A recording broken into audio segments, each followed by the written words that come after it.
नमो भगवते वासुदेवाय। जय श्री राधे कृष्ण। सप्तमों अध्याय अश्वत्थामा द्वारा द्रौपदी के पुत्रों का मारा जाना और अर्जुन के द्वारा अश्वत्थामा का मानमर्दन। श्री शौनक जी ने पूछा, सूत जी, सर्वज्ञ एवं सर्वशक्तिमान व्यास भगवान ने नारद जी का अभिप्राय सुन लिया, फिर उनके चले जाने पर उन्होंने क्या किया? श्री सूत जी ने कहा, ब्रह्म नदी सरस्वती के पश्चिम तट पर शम्याप्रास नाम का एक आश्रम है। वहाँ ऋषियों के यज्ञ चलते ही रहते हैं। वहीं व्यास जी का अपना आश्रम है। उनके चारों ओर बेर का सुंदर वन है। उस आश्रम में बैठकर उन्होंने आचमन किया और स्वयं अपने मन को समाहित किया।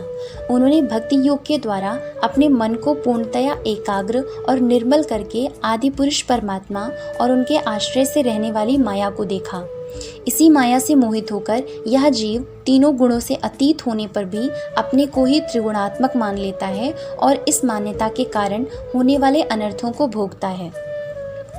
इन अनर्थों की शांति का साक्षात साधन है केवल भगवान का भक्ति योग, परंतु संसार के लोग इस बात को नहीं जानते। यही समझकर उन्होंने इस परमहंसों की संहिता श्रीमद् भागवत की रचना की। इसके श्रवण मात्र से पुरुषोत्तम भगवान श्री कृष्ण के प्रति परम प्रेममयी भक्ति हो जाती है, जिससे जीव के शोक, मोह और भय नष्ट हो जाते हैं। उन्होंने इस भागवत संहिता का निर्माण और पुनरावृत्ति करके इसे अपने निवृत्ति परायण पुत्र श्री सुखदेव जी को पढ़ाया। श्री शौनक जी ने पूछा, श्री सुखदेव जी तो अत्यंत निवृत्ति परायण हैं। उन्हें किसी भी वस्तु की अपेक्षा नहीं है। वे सदा आत्मा में ही रमण करते हैं। फिर उन्होंने किस लिए इस विशाल ग्रंथ का अध्ययन किया? श्री सूत जी ने कहा, जो लोग ज्ञानी हैं, जिनकी अविद्या की गांठ खुल गई है और जो सदा आत्मा में ही रमण करने वाले हैं, वे भी भगवान की हेतु रहित भक्ति किया करते हैं, क्योंकि भगवान के गुण ही ऐसे मधुर हैं जो सबको अपनी ओर खींच लेते हैं। फिर सुखदेव जी तो भगवान के भक्तों के अत्यंत प्रिय और स्वयं भगवान वेदव्यास के पुत्र हैं। भगवान के गुणों ने उनके हृदय को अपनी ओर खींच लिया और उन्होंने उससे विवश होकर ही इस विशाल ग्रंथ का अध्ययन किया। शौनक जी, अब मैं राजर्षि परीक्षित के जन्म, कर्म और मोक्ष की तथा पांडवों के स्वर्गारोहण की कथा कहता हूँ, क्योंकि इन्हीं से भगवान श्री कृष्ण की अनेकों कथाओं का उदय होता है।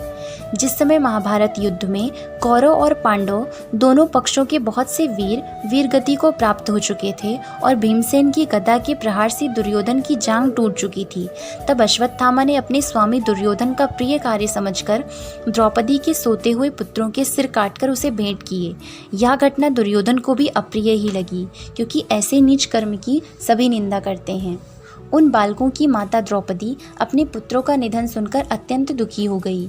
उसकी आंखों में आंसू छलछला आए। वह रोने लगी।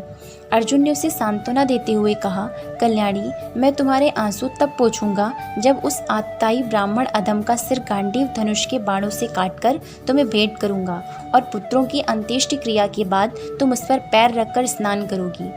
अर्जुन ने इन मीठी और विचित्र बातों से द्रौपदी को सांत्वना दी और अपने मित्र भगवान श्री कृष्ण की सलाह से उन्हें सारथी बनाकर कवच धारण कर और अपने भयानक गांडीव धनुष को लेकर वे रथ पर सवार हुए तथा गुरुपुत्र अश्वत्थामा के पीछे दौड़ पड़े।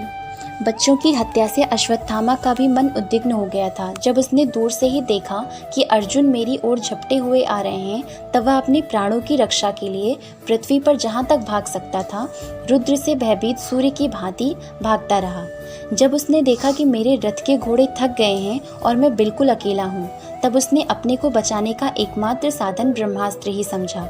यद्यपि उसे ब्रह्मास्त्र को लौटाने की विधि मालूम न थी, फिर भी प्राण संकट देखकर उसने आचमन किया और ध्यानस्थ होकर ब्रह्मास्त्र का संधान किया।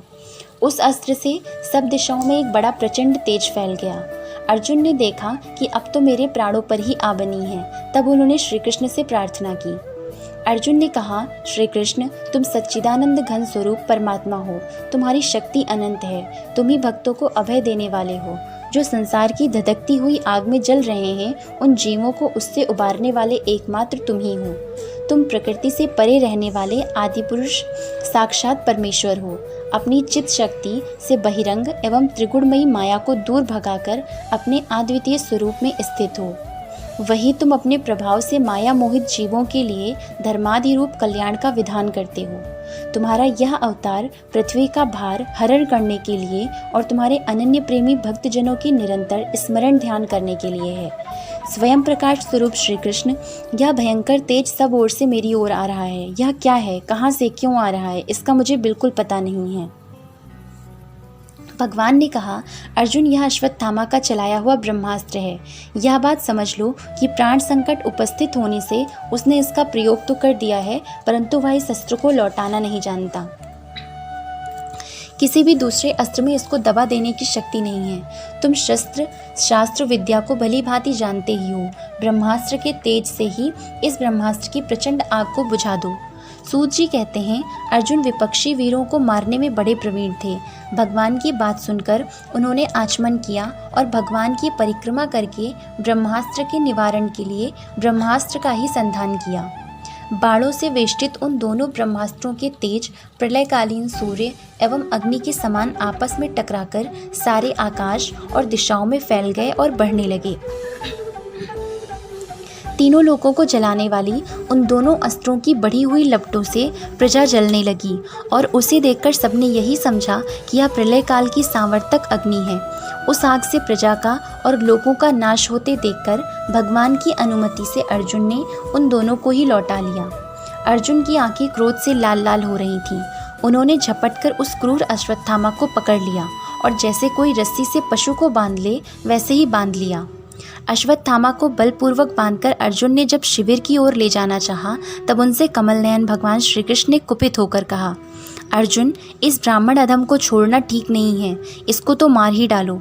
इसने रात में सोए हुए निरपराध बालकों की हत्या की है। धर्मवेत्ता पुरुष, असावधान मतवाले, पागल, सोए हुए बालक, स्त्री, विवेक ज्ञान शून्य, शरणागत, रथहीन और भयभीत शत्रु को कभी नहीं मारते, परंतु जो दुष्ट और क्रूर पुरुष दूसरों को मारकर अपने प्राणों का पोषण करता है, उसका तो वध ही उसके लिए कल्याणकारी है, क्योंकि वैसी आदत को लेकर यदि वह जीता है तो और भी पाप करता है और उन पापों के कारण नरकगामी होता है।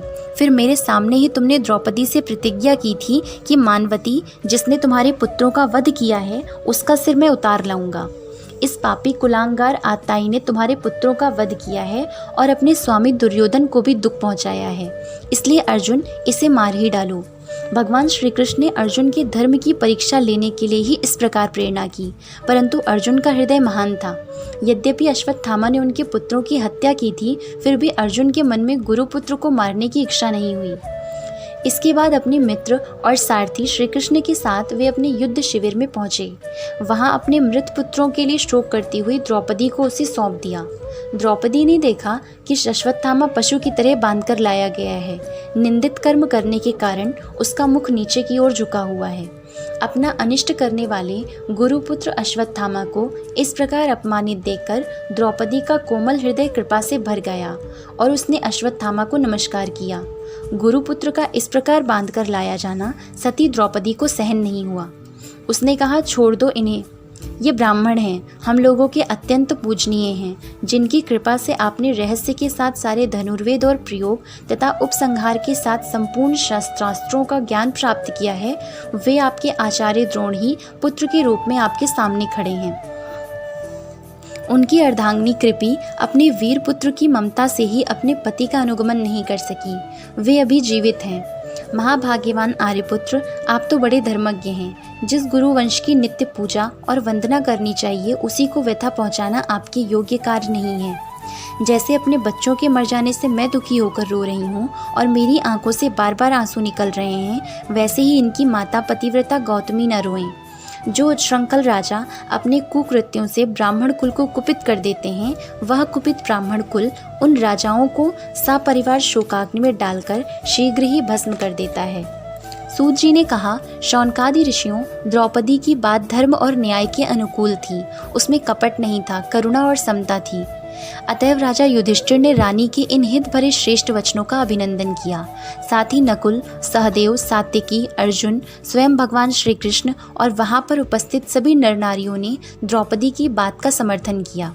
उस समय क्रोधित होकर भीमसेन ने कहा, जिसने सोते हुए बच्चों को न अपने लिए और न अपने स्वामी के लिए बल्कि व्यर्थ ही मार डाला, उसका तो वध ही उत्तम है।